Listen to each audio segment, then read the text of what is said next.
Bonjour et bienvenue dans cette petite séquence vidéo. Nous continuons notre étude, notre analyse, notre réflexion. J'ai dit, moi, je n'ai pas la science infuse, je peux me tromper. Voilà, je ne suis pas Dieu. Ouais, le problème avec nous, les Africains, là, les Africains de l'Afrique de l'Ouest, l'Afrique du Centre, l'Afrique de l'Est, l'Afrique australe, l'Afrique du Sud, on a pris tous nos problèmes, on a mis sur les catholiques et sur les protestants. Parce que ça s'est mal passé avec nous. La rencontre, ils nous ont trompés sur l'histoire depuis 1844 que l'Égypte, par exemple, parce que l'égyptologie, ça a commencé en 1844. Donc, on nous a trompés depuis 2 siècles. Par exemple, sur notre histoire, sur l'histoire de l'Égypte, voilà, ça s'est mal passé.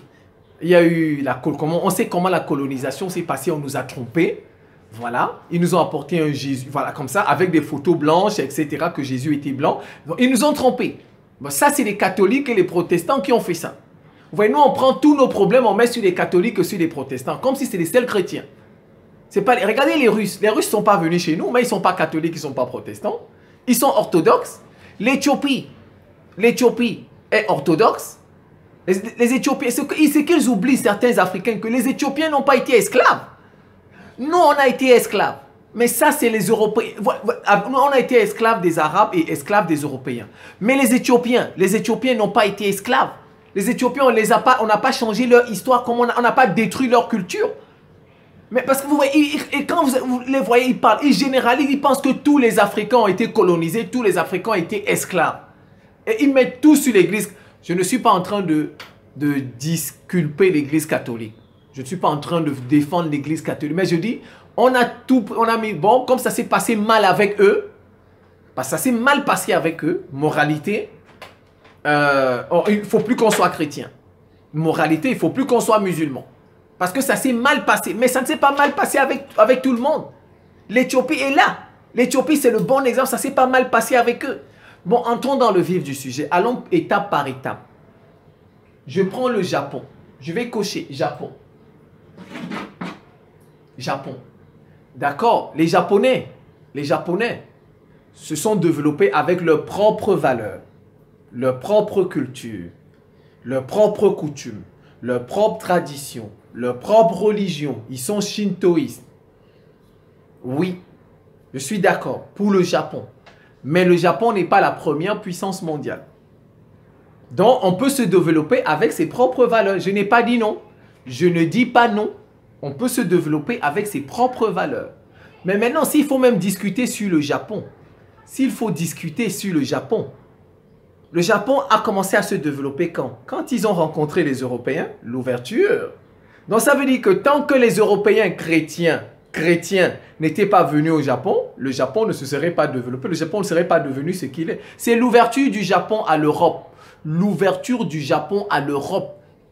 C'est l'Europe qui a apporté tout ça, ses entreprises, ses industries, sa culture au Japon. Vous voyez même pas comme ils ont les mêmes bâtiments. Vous voyez pas comme ils ont les mêmes bâtiments, les gratte-ciel, les gratte-ciel. C'est la culture européenne. C'est la culture européenne. Donc, d'accord, le Japon s'est développé avec ses propres valeurs. Je suis d'accord. Avec ses propres valeurs. Mais, il faut regarder le timing. Il s'est développé quand? Après l'ouverture à l'Europe. L'Europe chrétienne. Donc, on peut dire qu'il y a eu un apport. Donc, pourquoi il a fallu attendre les Européens chrétiens? Et je précise qu'au Japon, il y a le christianisme. Mais il n'a pas essaimé, il n'a pas gagné beaucoup de fidèles. Mais il y a le christianisme au Japon. Il y en a. Mais je concède, le Japon s'est développé avec ses propres valeurs. Ils sont shintoïstes, ses propres cultures. Ils n'ont pas perdu leur culture. Mais ils se sont développés après la rencontre avec les Européens. Mais pas avant. Voilà. Donc voilà déjà le Japon. Je concède. Le Japon s'est développé avec sa culture, avec ses valeurs. Mais le Japon ne domine pas le monde. Donc on peut se développer avec ses valeurs. Mais le Japon ne domine pas le monde. Soyons d'accord là-dessus. Prenons l'Inde.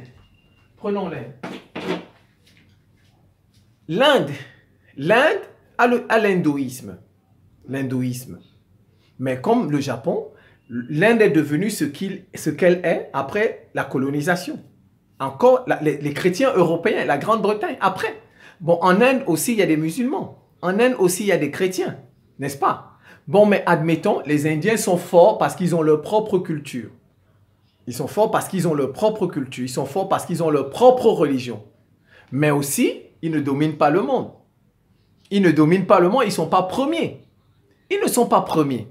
Donc, un des Japon, d'accord, c'est pareil, on est d'accord, j'ai effacé ça. Donc, on peut se développer avec ses propres valeurs. Mais vous conviendrez avec moi que tous les pays qui se sont développés avec leurs propres valeurs ne dominent pas la planète. Ils ne sont pas premiers. Ils ne sont pas premiers. Japon et Inde nous le prouvent. D'accord. Alors, maintenant, prenons l'Iran. L'Iran,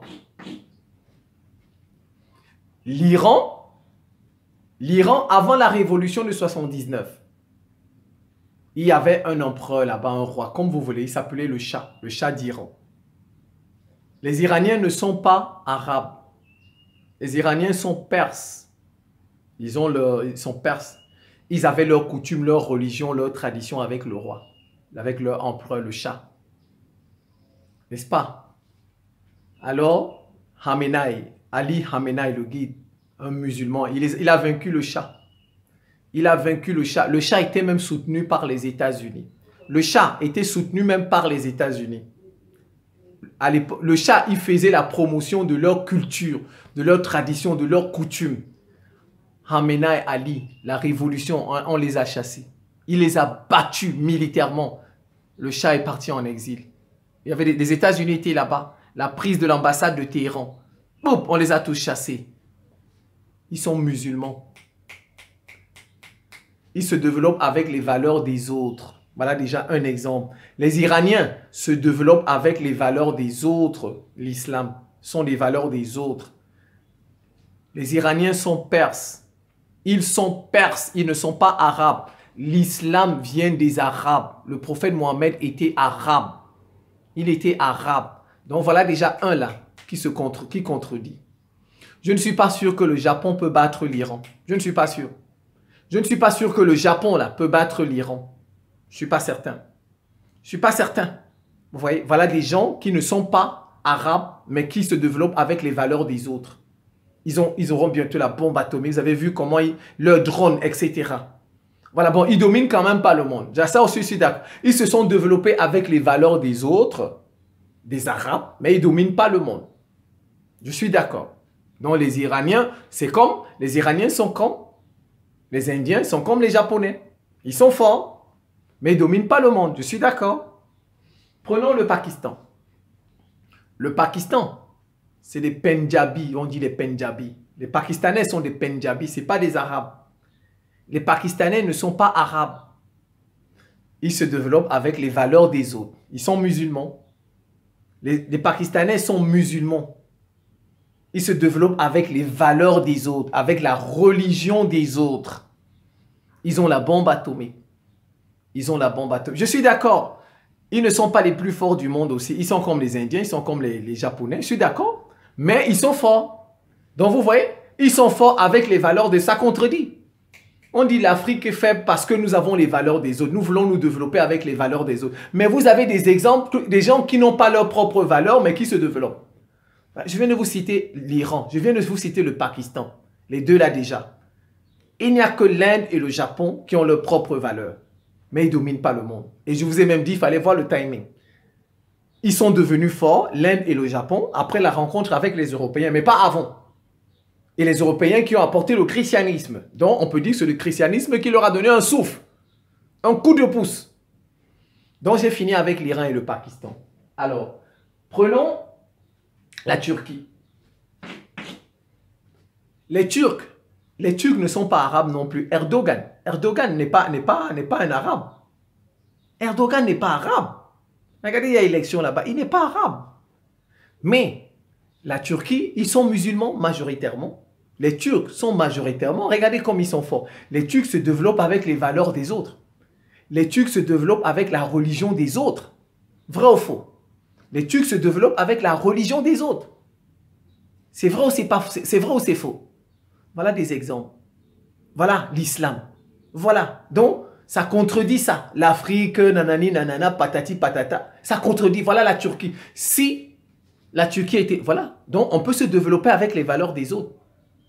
Nous aussi, on peut se développer avec nos propres valeurs. Oui, le Japon et le Japon et l'Inde le montrent, on peut se développer avec nos propres valeurs. Ça, je suis d'accord. Je n'ai pas dit non. J'ai pas dit non. Mais on peut aussi se développer avec les valeurs des autres. Il ne faut pas en faire nos valeurs la condition sine qua non. C'est ça le problème. C'est ça le problème. On peut se développer avec nos propres valeurs. Exemple, Japon et Inde. Mais on peut aussi se développer avec les valeurs des autres. Pakistan, Iran, Turquie. Voilà déjà des exemples. Je pense que je vais m'en tenir là. C'est la fin de cette petite séquence vidéo. Je vous remercie pour votre attention et à très bientôt.